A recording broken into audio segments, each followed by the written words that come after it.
សូមចម្រើនពរញាតិញោមថានេះគឺជាដើមទី51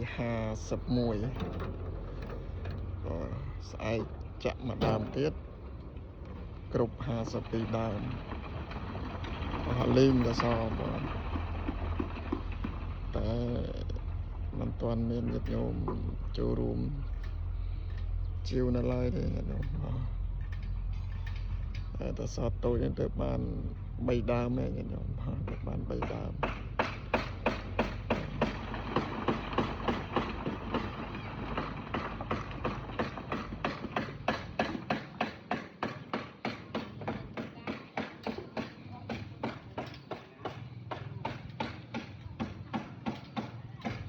ឥឡូវនេះយើងជំពាក់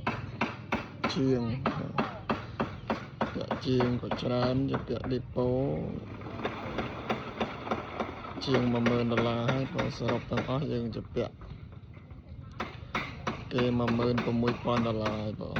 ពាក់សរុបទាំងអស់$16000បូកទាំងជាងបូកទាំងគ្រឿងសំណង់បូកទាំងស៊ីម៉ង់គ្រួសសាច់គ្រប់សពបែបយ៉ាងទាំងអស់យើងជំពាក់គេ$16000សហរដ្ឋអាមេរិកនេះ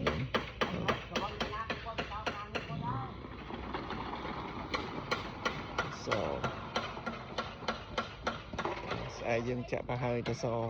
នេះស្អែកចាក់ទៅសទី52គឺគ្រប់នេះនោះអញ្ចឹងសម្រាប់ពរញាតិញោមថាសង្ឃឹមបនការប្រាក់នឹងហើយនេះនោះបនការប្រាក់នៅថ្ងៃទី7ទី8ខែមិនិនាឆ្នាំ2025ខាង26ខាងមុខនេះហើយសង្ឃឹមញាតិញោមពុទ្ធបរិស័ទគ្រប់មជ្ឈដ្ឋានទាំងអស់មានសទ្ធាចូលរួមជួយតាមកម្លាំង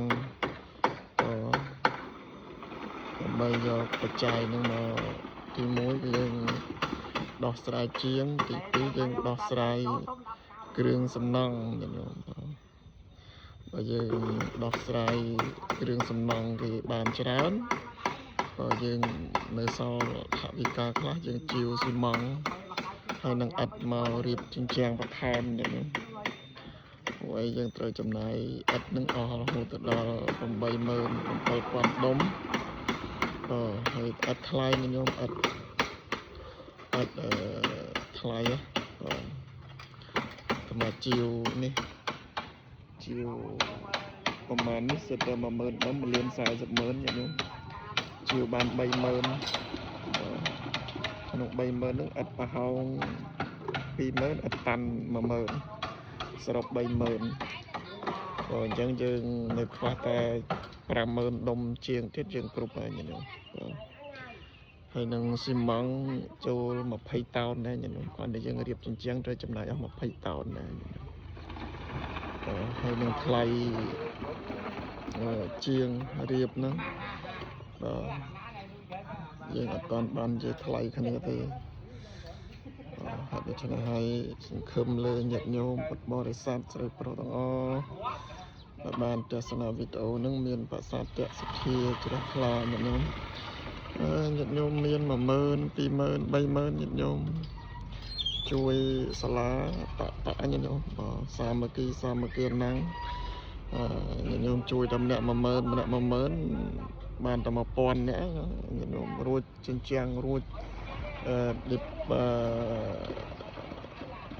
ថ្លៃឥដ្ឋថ្លៃស៊ីម៉ង់ថ្លៃជាងញាតិញោមសំខាន់ញាតិញោមជួយបើញាតិញោមអត់ជួយទេក៏មិនដឹងថាបានតាមនឹងបានបច្ច័យមកពីណាទេគឺបានពីញាតិញោមពុទ្ធបរិស័ទនេះឯងនេះញាតិញោមយើងកសាងចាប់ពីថ្ងៃទី17ខែ7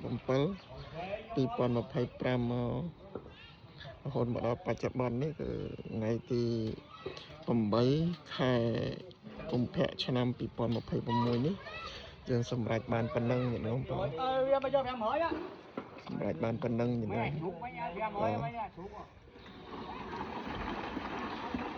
អនុមោទនា